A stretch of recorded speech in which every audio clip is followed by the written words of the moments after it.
श्री प्राणनाथ निज मूलपति श्री महराज सुनाम तेज कुंवर श्यामा युगल पल पल करूं प्रणाम पल पल करूं।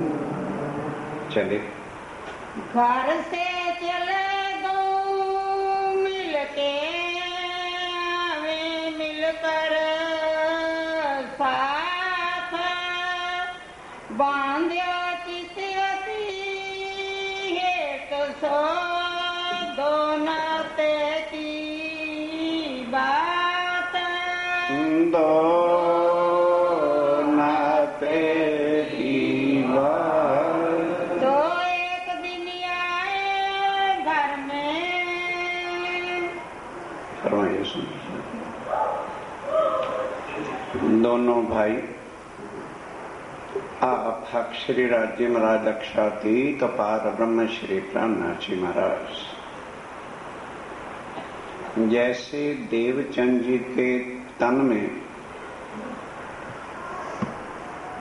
विराजमान श्री राज्य महाराज की पहचान कराई, अब महराज ठाकुर के तन में किस तरह से श्री राज्य महाराज देवचंद जी के तन को छोड़कर बैठते हैं, वो लीला आज से शुरू हो रही है। अब ये दोनों भाई दो नाते की बात है, एक तो शारीरिक नाता है के सगे भाई हैं और एक आत्मा का नाता है, दोनों आत्माएं परमधाम। तो शारीरिक नाते वाले को तो क्या पालन करना था, इतना स्नेह प्रेम प्रीत बढ़ गया कि उठते बैठते स्वयं राज्य महाराज की चर्चा वाणी के और कुछ बात नहीं। और घर की चिंता इसलिए नहीं थी कि एक जाम सा वजीर का घर है, व्यवस्था की कोई मतलब नहीं थी। बाई चांस एक दिन क्या होता है कि दोनों भाई तो चर्चा में गए थे, 10-11 बजे से पहले लौट के नहीं आते थे, और बड़ा भाई हरवंश ठाकर कामकाज के लिए मंडई चला गया था, और छोटा भाई जो है उदो ठाकर वो अभी बच्चा था, पढ़ता लिखता होगा। एक सांवलिया ठाकुर घर में बच गए। सवेरे माताजी उठे, भाई चांस कभी हो भी जाता है वजीरों के घर भी किसी बात की कमी की, कोई बड़ी बात तो नहीं होती, व्यवस्था में कहना भूल गए होंगे। तो मां ने देखा रसोई का समय हुआ तो आटा नहीं, समलिया ठाकुर को कह दिया, बेटा शायद पिताजी का व्यवस्था करनी भूल गए, आटा नहीं है। कहते माता जी अभी ले आता हूं। अब कोई घर के पास ही तो थोड़ी चक्की रखी हुई थी या आटे की दुकान होगी, गए आटा लेकर के आए तो देखा घर में लकड़ियां भी नहीं थी। कहने लगे बेटा तू कहेगा तो सही, पर चिंता न कर, कोई बात नहीं, आज तेरे पिताजी को मैं अच्छी तरह से कह दूंगी, लकड़ियां भी नहीं। कहते अच्छा माता जी, पहली बार तो मांगते गए कि अब ठंडा साफ भर के कहता, उसने बेचारे ने अभी तक नाश्ता ही नहीं किया था। अच्छा मैं लकड़ी भी लेके आता हूं। अब लकड़ी लेकर के आए तो घर में सब्जी भी नहीं थी, और 10-11 बज गए। कहने लगे, फिर आप पूछने लगा सांवलिया ठाकर, माँ आप क्यों बैठी? कहने लगे बेटा क्या करूं, सब्जी नहीं है, आज पिताजी ने अभी तक भिजवाई, मालूम होता है कचहरी में जाके किसी केस में फंस गए। कहने लगे ये बता दे मुझे, बड़ा भाई तो भाभी को लेकर के चला गया, ये दोनों हो गए हैं बाबा जी, 11 बजे घर आएंगे, जब पेट में इनके मेंढक कूदेंगे चूहे, और आते परोस के तुम दे दोगे, मैंने ही पाप करके तेरे घर में जन्म लिया था, सारा कुछ मैंने ही ढूंढा है, ले तो आए। कहने लगे बेटा घबराते नहीं, तेरे छोटे भाई तो हैं, आएंगे तो जरा उन्हें लाड प्यार से समझा देना, कोई ऐसी बात नहीं है कि वो काम नहीं करते, पिताजी सारी व्यवस्था कर ही देते हैं, इसलिए कोई चिंता तो मत कर। अब उस दिन क्या हुआ, वो दोनों तो चर्चा में मगन, चर्चा वानी सुनना करना, एक चित होना, जब 10-11 बजे घर आए तो उस समय कोई टूटियों वाली व्यवस्था तो थी नहीं। हर एक, चाहे वजीर हो चाहे बादशाह हो, उसके घर कुआं ही होता था। तो कुएं से पानी निकालकर सांवलिया ठाकुर वहीं पर बैठे नहा रहे थे कि दोनों भाई जब घर में आए। अब सुनो क्या होता है। कहा तुम बिगड़े दो भाई मिलो। बसो माता जी ने तो जरा कहा सा लाड प्यार से समझा देना, फिर बड़े होने की भी तो बात रहती है। कहने लगा दोनों इधर आओ। अब क्यों घर आए हो? अरे अब क्यों घर आए हो? 11 बज गए, बाबा जी महाराज चले आ रहे हैं, तो मैं तुम्हारा नौकर लगा हुआ हूं। आटा भी मैं लाऊं, लकड़ियां भी मैं लाऊं, सब कुछ मैं लाऊं, और तुम जब देखो भाई हाँ अब रोटी बनी होगी भागे चले आयो। खबरदार, अगर कल से तुम अपने गुरु के घर जिससे चर्चा सुनने जाते हो और या उस गांगजी भाई के घर गए तो पिताश्री को कह के दोनों को शहर से इतने शब्द कह दिए कि दोनों सो निकलवा दूं। सांवलिया ठाकर गर्दन ठाकर कूद पड़े। कहने लगे गर्दन ठाकर ये कम वक्त जिंदा रह गए, हमारे सतगुरु महाराज जी के प्रति ऐसे शब्द कहने वाला। क्षत्रिय वंश था ना उनका भी। तलवार निकाल कर जो है कूद पड़े कि मार दो इनको, देखी जाएगी जो कुछ होगा। जैसे तलवार खींची और साफे समेती नाता नाता भाग करके रसोई में गई। मां घबरा के बाहर निकली। बच्चे चीखने की आवाज आई है, क्या बात है? देखा तो दोनों के हाथ में तलवार। कहने लगे बेटा मेरे बेटे होकर सत्संग के जाने वाले। कहने लगे मां बस तू सामने ना आती, हमने कसूर किया था, मारता 4 थप्पड़, बड़ा भाई था, हमें कोई दुख ना होता हमारे सतगुरु के प्रति और उस गांधी भाई के प्रति जिसने सर्वस्व त्याग करके सब सुंदर साथ को जगह देता है, सेवा करता है, उसकी शान में ऐसा। अगर तुम आज सामने ना आती, इसको जिंदा हम ना छोड़ने। इस तरह इन्होंने हमारे गुरु का अपमान क्यों किया? उन्होंने कहा अच्छा कोई बात नहीं, भूल हो जाती है, तुम्हारा भाई है, ज्ञान है। खून तो उबलता रहा, खैर शांत हो गया। अब रात को उनके पिताश्री आए घर में बच्चों के, और जिनका कसूर होता है ना, पता लगे पापा आने वाले तो पहले सो जाते हैं कि जागते हुए तो धड़ाधड़ पिटाई शुरू हो जाए। अब वो पुरानी माताएं थी जिनको तमीज होती थी कि पति को कौन सी बात कब कहनी। आजकल नहीं। भाई क्यों उदास हो, क्या करें, लड़कों का स्यापा गले पड़ा हुआ है, अभी उसको रोटी नहीं दी, अभी उसको कुछ नहीं किया, पहले ही बच्चों की शिकायतों का डंडा लेके खड़ी है। ये भी श्रीमतियां कलयुगी की कहलाते हैं।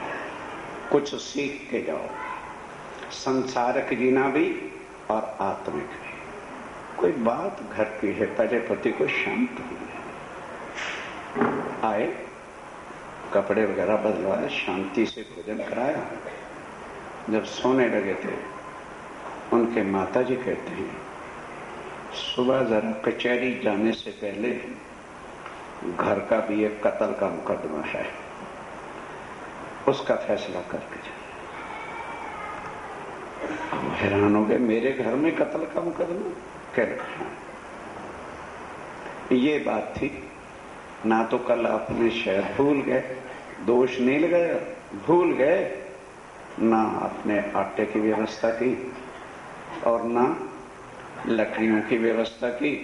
आज जो रोज सब्जी देने आता था वो भी नहीं आया, और गोवर्धन ठाकर और मेरा ठाकर तो चर्चा सुनने सत्संग में गए हुए थे। उदो ठाकर छोटा था तो 3 बार सांवलिया ठाकर को बाजार जाना पड़ा, वो समय पर नाश्ता नहीं ले सका, उसको गुस्सा आ गया।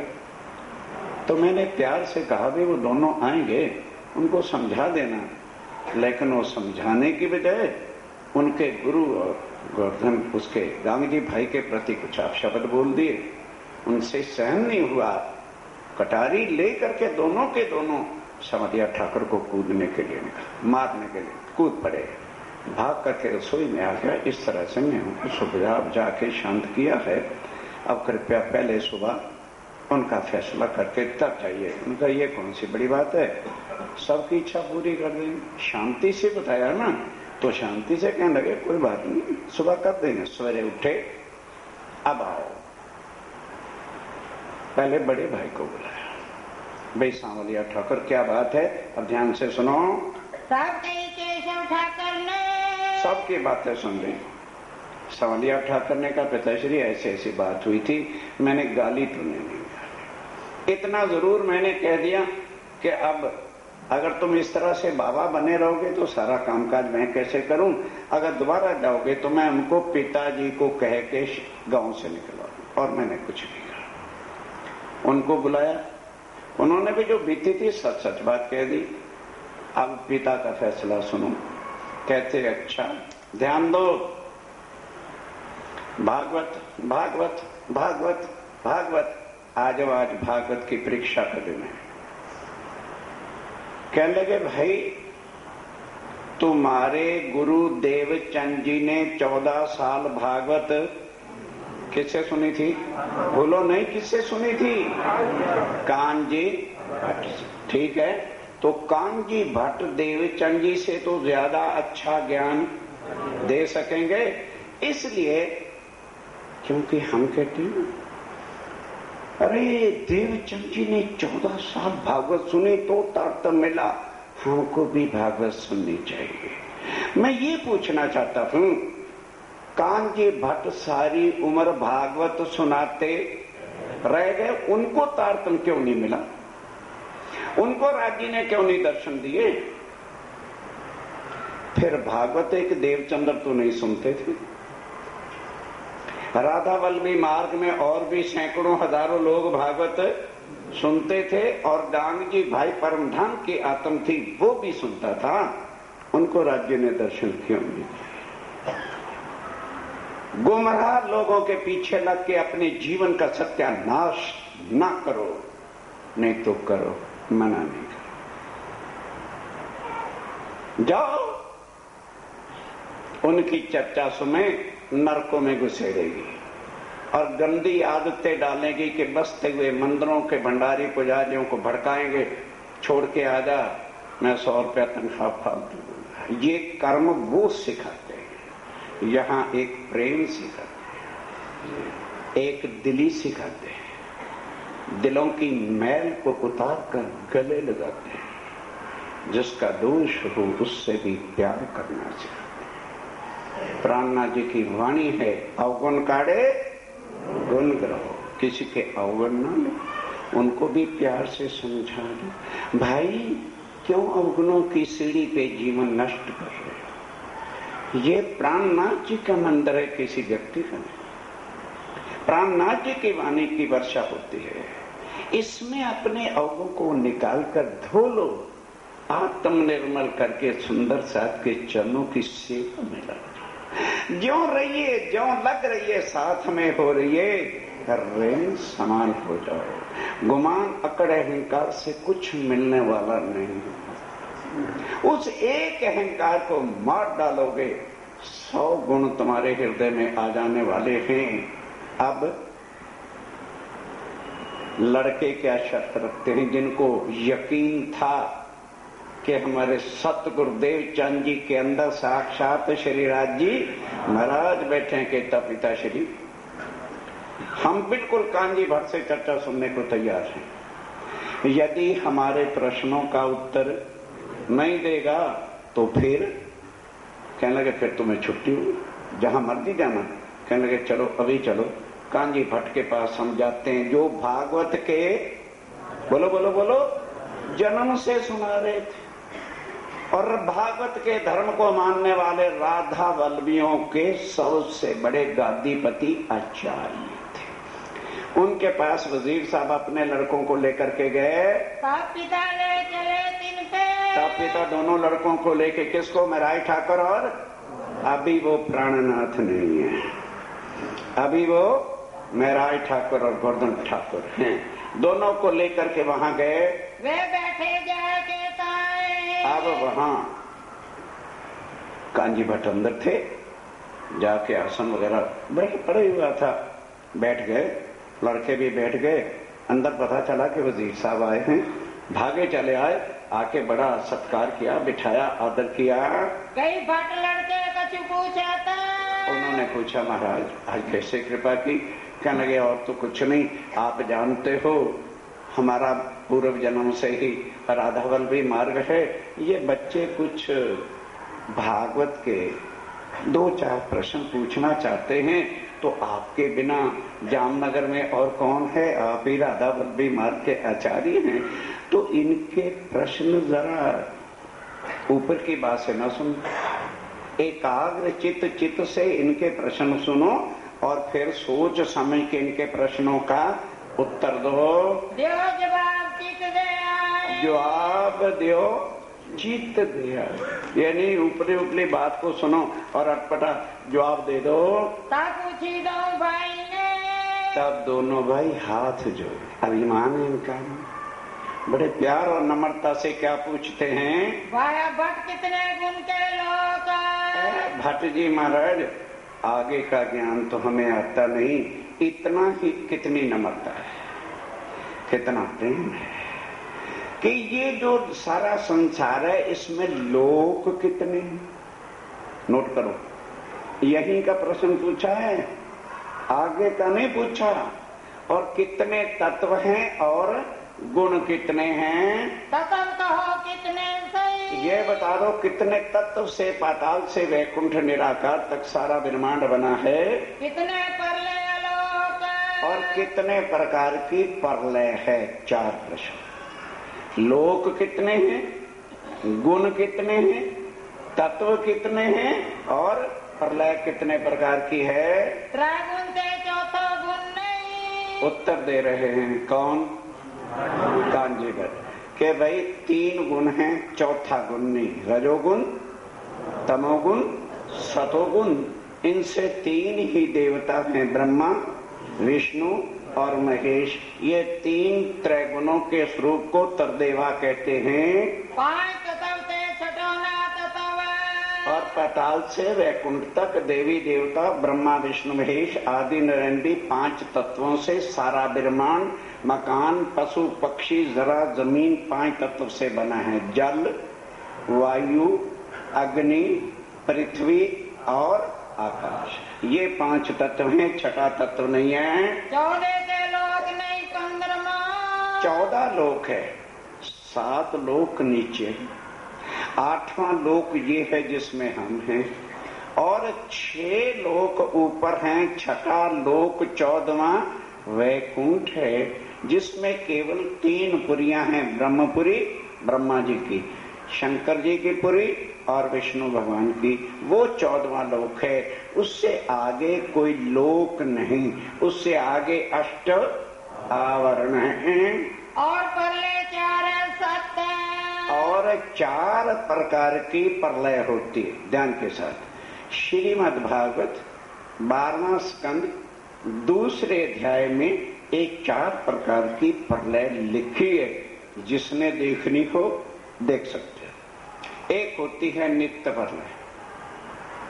नित्य प्रलय वो है जो रोज मिनट मिनट में सैकड़ों जन्म ले रहे हैं और सैकड़ों, चाहे कोई 2 दिन का होके मरे, चाहे 100 साल का होके मरे, और उधर उसी हिसाब से बल्कि जन्म वालों की संख्या ज्यादा ही बढ़ रही है। ये है नित्य प्रलय। और नियमित प्रलय क्या है कि पाताल से लेकर 8वें लोक तक जहां कर्म भोगना और फिर जन्मना और मरना, ये नियम के विधान के अंदर जो रहता है, इसको कहते हैं नियमित।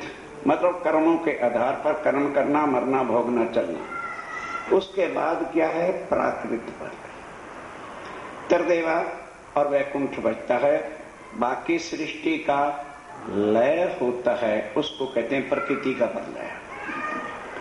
फिर होता है अत्यंतिक महाप्रलय, जब 14 लोक, 5 तत्व और 3 गुण सब का लय हो जाता है, त्रिदेवों का भी लय हो जाता है। फिर अक्षर ब्रह्म हुक्म देता है तो नया ब्रह्मांड बनता है। फिर आदि नयन बनता है। आदि नयन की नाभि कमल से 3 गुण उत्पन्न होते हैं और उनसे फिर नया संसार बनता और इसी तरह से मिटता है। ये विधि चलती रहती है। जब उन्होंने कह दिया महाप्रलय में बोलो 14 लोक, 5 तत्व, 3 गुण का लय हो जाता है। अब दोनों भाई क्या प्रश्न करते हैं? तो कहो पार ब्रह्म रूप जो। क्या लगे महाराज फिर ये बता दो, पार ब्रह्म का तो नाश होता नहीं, भागवत में भी लिखा है। तो ये बता दो वो पार ब्रह्म कौन से रूप में, नहीं समझे, और कौन से तत्व से और कहां पर रहता है, बस यही पूछना। और हमने कुछ नहीं पूछना। इसी का संशय था जो लेके आपके चरणों में आए हैं और आपके सिवाय कोई उत्तर देगा ही नहीं हमें, इसलिए आप इतनी कृपा कर दो। पार ब्रह्म जब महाप्रलय होगी तो उसका तो नाश नहीं होता, तो वो उस समय कौन सा रूप, किस तत्व का रूप धारण करके और कौन से लोक में कहाँ उसका मकान धाम रहता है, कौन ठोर, बस उसका ठिकाना बता दो। कई खीर समुद्र रखे वट पर। ध्यान दो जो भागवत में लिखा है, किताबी कीड़े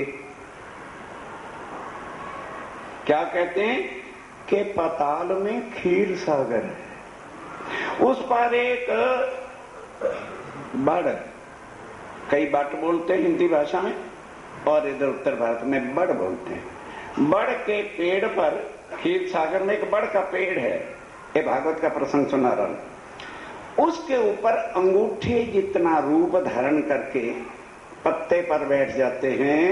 रे मुष्ट मात्र नार, अंगूठे जितना रूप धारण करके उस पर बैठ जाते हैं। चौथा गुण तुम ना का। क्या महाराज आपने चौथा गुण तो कहा नहीं और 5वां तत्व नहीं बताया और महाप्रलय में 14 लोक का नाश बताया है, तो क्या क्षीर सागर 14 लोक से बाहर है क्या? क्षीर सागर तो आपने पाताल में कहा है और 14 लोक के अंदर है, तो फिर जब क्षीर सागर ही नहीं रहेगा तो पेड़ और पत्ता और तत्व और गुण कहाँ रहेंगे? छठो तत्व ना होए। छठा तत्व आपने कोई और बताया नहीं। लोक हो नहीं 15वां, और 15वां लोक नहीं कोई कहा। रे कौन ठोर वे सोए। फिर ये बता दो वो बड़ का पेड़ कौन से क्षीर सागर में और कहां पर, किस दुनिया में है? तब भटकी सुध बुध गई। तब भटकी, और ये भागवतकार पैसे लेके तुम्हें परम धाम पहुंचाएंगे, जाओ भागो, जाओ जाओ जाओ, भागवत हो रही है। ये अक्षातीत ने भागवत के प्रमाण दिए हैं, जिसको संदेह हो हम उसको कल भागवत दिखा सकते। यहां झूठे ज्ञान का प्रचार नहीं होगा। मूल गाती भागवत के उस समय जामनगर में थी और उनके आचार्य कांजी भट्ट थे। अभी तो थोड़ी सी चर्चा सुनी, लेकिन चर्चा सुनी है, समझी है, प्रश्न किए हैं, तब भटकी सुध बुध गई। कहां से जवाब देवे? अब कई जवाब ब्रह्मा से ना होए। भट्ट जी कह रहे हैं, जाम साहब मेरी तो क्या औकात है, ब्रह्मा जो सृष्टि के नाथ हैं, जो कुल ग्रंथों के मालिक हैं, उनसे भी ये कोई प्रश्न करेगा तो वो भी इसका उत्तर दे नहीं सकते, क्योंकि उन्होंने भी उस पार ब्रह्म को नेति करके कहा। तो हम तो ग्रंथों के हिसाब से बता सकते हैं, इसका कोई भी जवाब श्रीमद् भागवत में नहीं है, नहीं है, नहीं है। तब कही कहा पिता ने। अब बोलो पिता अपनी शर्त हारे? कहने लगे बेटा जाओ, आप अपनी आत्म कल्याण के वास्ते जो कुछ भी करना चाहो करो, मैं आज से एक नौकर के बजाय 2 नौकर घर की व्यवस्था के लिए रख दूंगा, और तुम्हें इस रास्ते पे जाते हुए अब कोई भी रोकेगा नहीं। आज ऐसे हैं जिनको अब खबरें मिल रही है, अरे वहां इतने आदमी जा रहे हैं, वो उनको राज्य की कसमें डाल रहे हैं। तुम्हें राज्य की कसम है, वहां चर्चा सुनने ना जाना, जाओ तुम उनसे चर्चा सुनो। मेरे पास मीटर लगा है, रोज खबर आ जाती है, हम नहीं मना करते किसी को। इस चर्चा के बाद यदि अक्षरातीत पार ब्रह्म सच्चिदानंद उस पार पुरुष से आगे की कोई चर्चा सुनाए, मुझे भी ले चलना। क्यों? श्री महामति कहे गुरु सोई कीजिए जो अलख की देवे, उस अलख पार ब्रह्म अक्षरातीत की पहचान करा के तुम्हारा संबंध जोड़े और इन उल्टी से झूठ के फंदों से छुड़ा के उसके प्रेम के सन्मुख खड़ा कर दे, उसके चरणों में शीश रख। यहां वो ज्ञान दिया जाता है जो देवी देवताओं ने भी आज दिन तक नहीं सुना। तुम कहां से सुन लोगे? बस लड़कों ने प्रणाम किया और भागते भागते सतगुरु देवचंद जी के चरणों में जाके शीश झुकाया। कहने लगे हे धामधनी, आपकी कृपा से ऐसी अर्चन आई थी और आपकी भी हर्ष, हम कुछ आपकी कृपा से कांजी भट्ट जवाब हमारे प्रश्नों का नहीं दे सका। ऐसी कई प्रकार की बातें होती रही। कहां तक अभी तक सामने लिखते, बरस 24 मास 10, 24 बरस और 10 महीने तक देवचंद जी की सोबत में रहे। उसके बाद वो समय आ जाता है जब शरीर छूटेगा। इतनी सोबत वहां रही, ऊपर भय 5 दिन ऊपर भय, सालों सोबत रहे। कहां तक उनकी शरण में ज्ञान चर्चा सुनने का समय मिलता रहा। बीज गिरो मोमिन और सुंदर साथ में ही मेराई ठाकुर रहे। श्री महामत कहे मोमिनो। अब कई सुंदर साथ सुन के महामत को मोहम्मद सुन बैठते। ये मोहम्मद शब्द पार ब्रह्म अक्षरातीत की शक्तियों को कहा गया है बड़े ज्ञान। महा मैंने बड़ा, मति मैंने ज्ञान। जो परम धाम का है उसके जो मालिक हैं उसको क्या कहा है? महामति। वो कह रहे ऐ मेरे परम धाम की आत्माओं, ऐ मेरे परम धाम के साथियों, जिन पर हुआ महराज, जिन पर श्री राज्य महाराज की कृपा हो जाती है ना, मेहर श्री राज्य महाराज की हो जाती है, सो खास उम्मत, वह परम धाम की खास आत्मा। अब दिल्ली की लगभग 1 अरब की संख्या है। भाई आप ही क्यों चर्चा सुनने आते?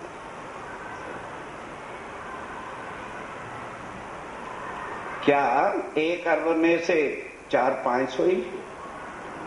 जिन पर मेहर हुई श्री, उनको निकाल के लाते। हम आज नहीं ना पहचान रहे, वो जान रहे हैं कि इन तनों में मेरी आत्मा बैठी है, उनको निकाल के लाए। उन्हीं का ईमान ठोक ठोक के अपनी वाणी से पक्का करेंगे, दूसरों को उन्होंने क्या लेना। जिन पर राज्य महाराज की मेहर होती है वही खास परम धाम की आत्माएं हैं। तन मार डारत है काज, फिर वो अपने तन को माया के लिए नहीं पछाड़ते। जिनको सुध आ जाती है वो अपने तन से, मन से, धन राज्य के चरणों में अर्पण करके और भी सुंदर साथ को जो है ये ज्ञान देने का प्रयास करते हैं। 13 बरस माया मिले, 13 वर्ष तक माया में बिताए।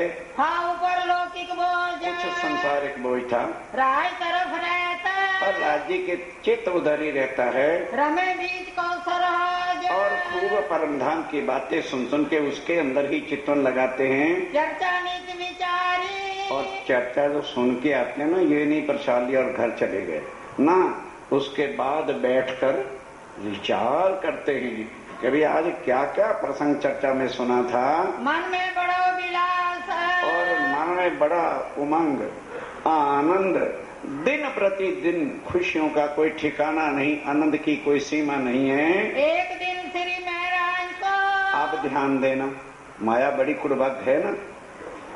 और सतगुरु देवचंद जी हमेशा यही बताते थे, अपने मुंह से कोई कह देगा मेरे अंदर राज्य महाराज बैठे हुए, यही कहते थे कि हम सब की आत्मा एक है और राज्य महाराज एक है। अब महाराज ठाकुर के हृदय की आत्म तो निर्मल है, पर अभी पर्दा था। वो सोचने लगे महाराज ठाकुर, भाई सतगुरु महाराज कहते हैं कि आत्मा सबकी एक है और राज्य महाराज भी एक ही है, दो तो है नहीं। तो यहां इनकी आत्मा को राज्य महाराज परमधाम दिखाते हैं, नहीं समझे? और मेरी आत्मा को परमधाम क्यों नहीं दिखाई देता? शरीर देखा, चर्चा सुनाने वाला कौन है ये पहचान। किस तरह से ये वाणी शरीरों से दूर करती है। यहां गद्दियों की झूठियों का पालन नहीं सिखाया जाता, वाणी से सीखो। हम भागते हैं गद्दी, जाओ, मना कोई नहीं, जीवन नष्ट कर बैठे हो, बाकी का कर लो। सुनो क्या कहते हैं। अब ये मन में संशय होता है, चर्चा सुने, जब परमधाम की बातें, ब्रजराज की प्रेम की बातों का वर्णन हो तो चुभती हैं और आंखों